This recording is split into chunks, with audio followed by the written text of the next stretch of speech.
मेरी गवर्नमेंट से यही मांग है कि अगर आप चाहते हैं कि हम आपको सारे काम ऑनलाइन करके दें तो आप हमें इंटरनेट की सुविधा दें हमारे गांव में। और अगर आप इंटरनेट की सुविधा देने में सक्षम नहीं हैं तो कृपया हमारे सारे कामों को ऑफलाइन स्वीकार कीजिए। जिनको ऐसा लगा कि सब कुछ अब ऑनलाइन करना चाहिए, देहरादून में बैठकर आपके फ़ोन में अगर आपको लगा आपके फ़ोन में 5G आ रहा है, तो जो लोग दूर दराज गाँव में जंगलों के बीच रहते हैं, क्या उनके फ़ोन में भी 5G आ रहा होगा?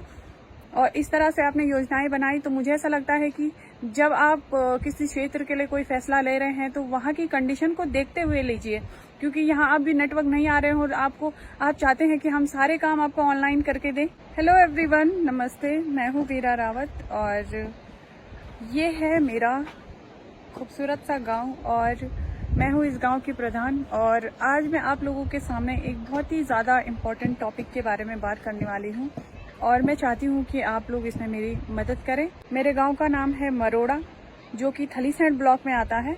थलीसैंण ब्लॉक पौड़ी गढ़वाल उत्तराखंड में आता है और बहुत खूबसूरत है मेरा गांव। चारों तरफ पेड़ पौधे और यहाँ से आगे दूधातोली की फॉरेस्ट रेंज लगती है, तो ये चोपड़ा कोट का सबसे आखिरी गांव इसको बोला जाता है। और खेती बहुत अच्छी है, सड़क भी आ चुकी है हमारे गांव में, पूरी तरह नहीं आई है, थोड़ा दूर पे सड़क आई हुई है हमारे गांव, बिजली पानी सब है। परंतु हमारे गांव में नेटवर्क के बहुत ज़्यादा इशू हैं। अगर आप लोग ये वीडियो देख भी रहे हैं तो ये वीडियो मैंने वहाँ ऊपर किसी धार में चढ़ के दिन भर वहाँ बैठ के तब जाके मैंने ये वीडियो अपलोड की होगी। और हमारे यहाँ इतनी ज़्यादा दिक्कत है नेटवर्क की कि हमको थलीसैंण जाना पड़ता है वीडियो अपलोड करने के लिए या किसी भी चीज़ के लिए। हम लोग अपने ऑनलाइन कुछ भी काम नहीं कर पाते हैं।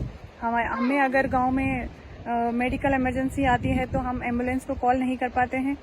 अगर गांव में आपदा के टाइम पे हमें आपदा कंट्रोल रूम में सूचना देने में बहुत ज़्यादा दिक्कत हुई। और शिक्षा के जितने भी कार्य हैं सब में बाधा आ रही है। साथ ही मैं इस गांव की प्रधान हूं और हमारे जितने भी गारंटी रोजगार में जितने काम होते हैं वो सारे ऑनलाइन हो रहे हैं अब। तो जियो टैगिंग करना हो या फिर लोगों की अटेंडेंस लगाना हो, हर चीज़ में बहुत ज़्यादा दिक्कत आती है। अब ठीक है, धार में तो ऊपर अगर किसी धार में हम कहीं पे रास्ता बना रहे हैं तो वहाँ पे तो चलो ठीक है, 2G चल रहा है हमारा, तो हम वहाँ पे जैसे तैसे एडजस्ट करके हम लोग हाजिरी तो उनकी लगा दें। पर अगर हमें किसी गदेरे में अगर पुल बनाना है तो उसके लिए हम क्या करें? वहाँ तो नेटवर्क नहीं आ रहा है, वहाँ हम अपने लोगों की हाजिरी कैसे लगाएं? तो ये सारी दिक्कतें आ रही हैं क्योंकि गाँव में नेटवर्क नहीं है। और ये है दोस्तों, ये BSNL का टावर है जो कि 1 साल पहले लग चुका है, पर ये अभी तक चालू नहीं करवाया गया है। और ऐसा नहीं है कि हमने प्रयास नहीं किए, हमने बहुत कोशिश की। हमारे यहाँ गांव में जब पिछले साल विधायक जी आए थे, हमारे क्षेत्र के विधायक श्री धन सिंह रावत जी, तो उन्होंने कहा था कि 1 महीने में टावर ये चालू करवा देंगे हम और आपके गाँव में नेटवर्क आ जाएगा। परंतु 1 साल हो चुका है दोस्तों। और ये मैं आज इसलिए कह रही हूँ क्योंकि हम लोग थक चुके हैं, सारे लोगों को लेटर लिखते हुए, सारे लोगों को अपनी शिकायत कंप्लेंट करते करते हम लोग थक चुके हैं। अभी मैंने BSNL DM पौड़ी में भी कॉल किया था, उन्होंने कहा था कि वहाँ मैंने ईमेल किया उनको बाकायदा, उसके बाद उनका कॉल आया था और उन्होंने कहा था कि हम कुछ दिन में आपको बताएंगे। परंतु वो बहुत दिन हो चुके हैं और अभी तक कुछ नहीं हो पाया है। और गारंटी रोजगार के काम शुरू करने हैं क्योंकि मैं नवनिर्वाचित प्रधान हूँ और हमारे गांव में नए काम शुरू करवाने हैं। और मैं लोगों की अगर अटेंडेंस नहीं लगा पाऊंगी और अगर वर्कर्स की दिहाड़ी नहीं आएगी, उसका जिम्मेदार कौन होगा?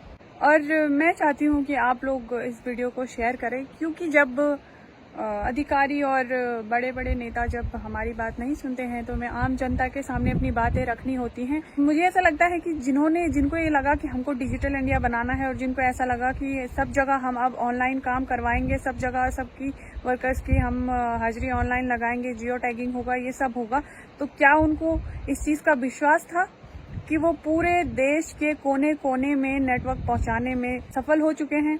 क्योंकि हमारे गांव में तो अभी तक इंटरनेट की सुविधा नहीं आई है। और जिनको ऐसा लगा कि सब कुछ अब ऑनलाइन करना चाहिए, देहरादून में बैठकर आपके फ़ोन में अगर आपको लगा आपके फ़ोन में 5G आ रहा है, तो जो लोग दूर दराज गाँव में जंगलों के बीच रहते हैं, क्या उनके फ़ोन में भी 5G आ रहा होगा?